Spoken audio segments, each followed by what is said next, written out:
Back to news. Mahatma Gandhi ఆలోచనలను ప్రపంచ దేశాలన్నీ కూడా అమలు పరుస్తున్నాయని అన్నారు శాసన మండలి చైర్మన్ గుత్తా సుఖేందర్ రెడ్డి. గాంధీజీ వర్ధంతి సందర్భంగా అసెంబ్లీలో స్పీకర్ గడ్డం ప్రసాద్తో కలిసి ఆయన గాంధీ విగ్రహానికి పూలమాల వేసి నివాళులర్పించారు. మన దేశంలో ఉన్న ప్రజాస్వామ్యమే ప్రపంచానికి దిక్సూచిలా మారిందని, రాజ్యాంగాన్ని మార్చే శక్తి మన ప్రజాస్వామ్యానికి ఉందని గుత్తా సుఖేందర్ రెడ్డి అన్నారు.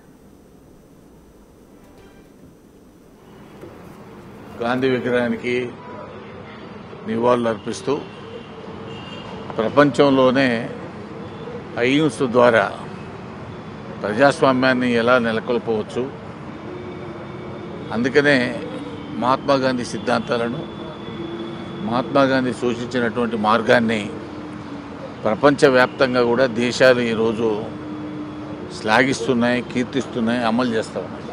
ప్రజాస్వామ్యమే ఒక రక్తపు చుక్క అవసరం లేకుండా ప్రభుత్వాలను మార్చేటువంటి శక్తి మన రాజ్యాంగానికి కానీ, మహాత్మా గాంధీ నెలకొల్పినటువంటి సిద్ధాంతాలు, విధానాలకు కానీ ఇవి ప్రపంచానికి ఒక దిక్సూచి లాంటివి అనేటువంటి విషయాన్ని ఈ సందర్భంగా మనవి చేస్తూ వారికి, మహాత్మా గాంధీ గారికి ఘనమైనటువంటి నివాళులు మరొకసారి అర్పిస్తూ ఉన్నాం.